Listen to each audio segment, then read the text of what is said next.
मैं मनीता JBAV पाकरटांड़ सामाजिक विज्ञान की इस कक्षा में आप सबों का स्वागत है। आज मैं कक्षा 10 के छात्राओं के लिए विषय इतिहास चैप्टर 2 से भारत में राष्ट्रवाद भाग 2 पढ़ाने जा रही हूँ। तो दोस्तों, इस वीडियो में हम आंदोलन के भीतर अलग अलग धाराएं और असहयोग खिलाफत आंदोलन के बारे में पढ़ेंगे। इसके साथ साथ हम शहरों में आंदोलन, ग्रामीण इलाकों में विद्रोह और बागानों में स्वराज के बारे में जानेंगे। स्वराज असहयोग खिलाफत आंदोलन जनवरी 1921 में शुरू हुआ। इस आंदोलन में विभिन्न सामाजिक समूहों ने हिस्सा लिया, लेकिन हर एक की अपनी अपनी आकांक्षाएं थीं। सभी ने स्वराज के आह्वान को स्वीकार तो किया, लेकिन उनके लिए उसके अर्थ अलग अलग थे। शहरों में आंदोलन की शुरुआत शहरी मध्यम वर्ग की हिस्सेदारी के साथ हुई। हजारों विद्यार्थियों ने स्कूल कॉलेज छोड़ दिया। हेडमास्टरों और शिक्षकों ने इस्तीफा सौंप दिया। वकीलों ने मुकदमे लड़ना बंद कर दिया। मद्रास के अलावा ज़्यादातर प्रांतों में परिषद चुनाव का बहिष्कार किया गया। मद्रास में गैर ब्राह्मणों द्वारा बनाई गई जस्टिस पार्टी का मानना था कि काउंसिल में प्रवेश के जरिए उन्हें वे अधिकार मिल सकते हैं जो सामान्य रूप से केवल ब्राह्मणों को मिल पाते हैं। इसीलिए इस पार्टी ने चुनावों का बहिष्कार नहीं किया। विदेशी सामानों का बहिष्कार किया गया। शराब की दुकानों की पिकेटिंग की गई और विदेशी कपड़ों की होली जलाई जाने लगी। 1921 से 1922 के बीच विदेशी कपड़ों का आयात आधा रह गया था। व्यापारियों ने विदेशी चीज़ों का व्यापार करने या विदेशी व्यापार में पैसा लगाने से इनकार कर दिया। जब बहिष्कार आंदोलन फैला और लोग आयातित कपड़े को छोड़कर केवल भारतीय कपड़े पहनने लगे, तो भारतीय कपड़ा मिलों और हथकरघों का उत्पादन भी बढ़ने लगा। खादी का कपड़ा मिलों में भारी पैमाने पर बनने वाले कपड़ों के मुकाबले प्रायः महंगा होता था और गरीब उसे नहीं खरीद सकते थे। वे मिलों के कपड़े प्रायः लंबे समय तक बहिष्कार कैसे कर सकते थे? ब्रिटिश संस्थानों के बहिष्कार से भी समस्या पैदा हो गई। आंदोलन की कामयाबी के लिए वैकल्पिक भारतीय संस्थानों की स्थापना जरूरी थी, ताकि ब्रिटिश संस्थानों के स्थान पर उनका प्रयोग किया जा सके। लेकिन वैकल्पिक संस्थानों की स्थापना की प्रक्रिया बहुत धीमी थी। फलस्वरूप विद्यार्थियों और शिक्षक सरकारी स्कूलों में लौटने लगे और वकील दोबारा सरकारी अदालतों में दिखाई देने लगे। दोस्तों, अब हम बात करते हैं ग्रामीण इलाकों में विद्रोह के बारे में। शहरों में बढ़कर असहयोग आंदोलन देहात में भी फैल गया था। युद्ध के बाद देश के विभिन्न भागों में चले किसानों व आदिवासियों के संघर्ष भी इस आंदोलन में समा गए। उनका आंदोलन तालुकदारों और जमींदारों के खिलाफ था, जो किसानों से भारी भरकम लगान और तरह तरह के कर वसूल कर रहे थे। किसानों को बेगार करनी पड़ती थी। किसानों की मांग थी कि लगान कम किया जाए, बेगार खत्म हो और दमनकारी जमींदारों का सामाजिक बहिष्कार किया जाए। नाई धोबी की सुविधाओं से भी वंचित करने के लिए पंचायतों ने नाई धोबी बंद का फैसला लिया। 1921 में जब आंदोलन फैला तो तालुकदारों और व्यापारियों के मकानों पर हमला होने लगे। बाजारों में लूटपाट होने लगी और अनाज के गोदामों पर कब्जा कर लिया गया। बहुत सारे स्थानों पर स्थानीय नेता किसानों को समझा रहे थे कि गांधी जी ने ऐलान कर दिया है कि अब कोई लगान नहीं भरेगा और जमीन गरीबों में बांट दी जाएगी।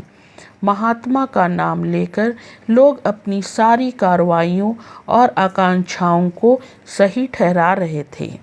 आदिवासी किसानों ने महात्मा गांधी के संदेश और स्वराज के विचार का कुछ और ही मतलब निकाला। आंध्र प्रदेश के गुडेम पहाड़ियों ने 1920 के दशक की शुरुआत में एक उग्र गोरिल्ला आंदोलन फैलाया। कांग्रेस इस तरह के संघर्ष को कभी स्वीकार नहीं कर सकती थी। बड़े बड़े जंगलों में लोगों के दाखिल होने पर पाबंदी लगा दी गई। लोग इन जंगलों में ना तो मवेशियों को चरा सकते थे, ना ही जलावन के लिए लकड़ी और फल बीन सकते थे। इससे पहाड़ों के लोग परेशान और गुस्सा थे। न केवल उनकी रोजी रोटी पर असर पड़ रहा था, बल्कि उन्हें लगता था कि उनके परंपरागत अधिकार भी छीने जा रहे हैं। जब सरकार ने उन्हें सड़कों के निर्माण के लिए बेगार करने पर मजबूर किया तो लोगों ने बगावत कर दी। उनका नेतृत्व करने वाले अल्लूरी सीताराम राजू एक दिलचस्प व्यक्ति थे। उनका दावा था कि उनके पास बहुत सारी विशेष शक्तियां हैं। वह सटीक खगोलीय अनुमान लगा सकते हैं, लोगों को स्वस्थ कर सकते हैं तथा गोलियां भी उन्हें नहीं मार सकती। राजू के व्यक्तित्व से चमत्कृत विद्रोहियों को विश्वास था कि वह ईश्वर का अवतार है। राजू महात्मा गांधी की महानता के गुण गाते थे। उनका कहना था कि वह असहयोग आंदोलन से प्रेरित हैं। उन्होंने लोगों को खादी पहनने तथा शराब छोड़ने के लिए प्रेरित किया। साथ ही उन्होंने यह भी दावा किया कि भारत अहिंसा के बल पर नहीं, बल्कि केवल बल प्रयोग के जरिए ही आज़ाद हो सकता है।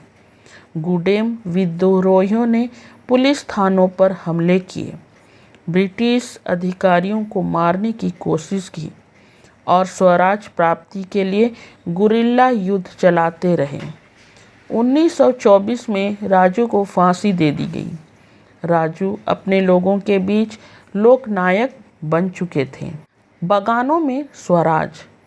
अब बात करते हैं असम के बागानी मजदूरों के लिए आज़ादी का मतलब यह था कि वे उन चार दीवारों से जब चाहें आ जा सकते हैं जिनमें उनको बंद करके रखा गया था।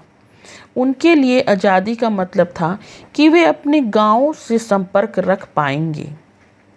1859 के इंग्लैंड इमिग्रेशन एक्ट के तहत बागानों में काम करने वाले मजदूरों को बिना इजाज़त बागान से बाहर जाने की छूट नहीं होती थी और यह इजाज़त उन्हें बिरले ही मिलती थी।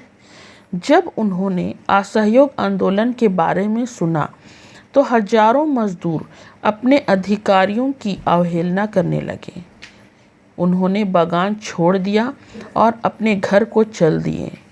उनको लगता था कि अब गांधी राज आ रहा है, इसीलिए अब तो हरेक को गांव में ज़मीन मिल जाएगी।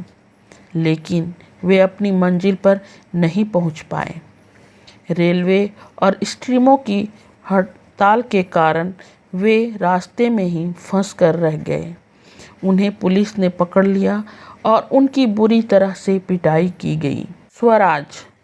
स्वराज शब्द का अपने अपने हिसाब से अर्थ निकाल लिया था।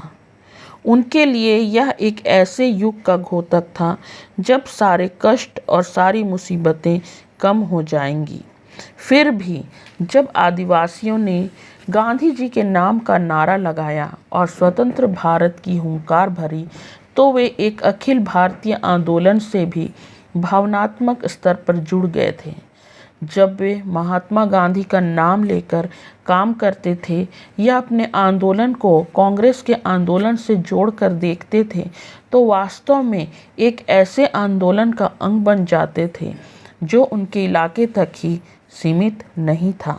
दोस्तों, तो इसी के साथ इस पाठ का दूसरा भाग समाप्त होता है। इस वीडियो पे हमने सीखा कि आंदोलन के भीतर कितनी धाराएं होती हैं। असहयोग खिलाफत आंदोलन के बारे में पढ़ा। इसके साथ साथ हम शहरों में आंदोलन, ग्रामीण इलाकों में विद्रोह और बागानों में स्वराज के बारे में हम लोगों ने पढ़ा। तो दोस्तों, अगले वीडियो में हम सविनय आंदोलन के बारे में पढ़ेंगे। आज का वीडियो यहीं तक। अगली मुलाकात के लिए धन्यवाद।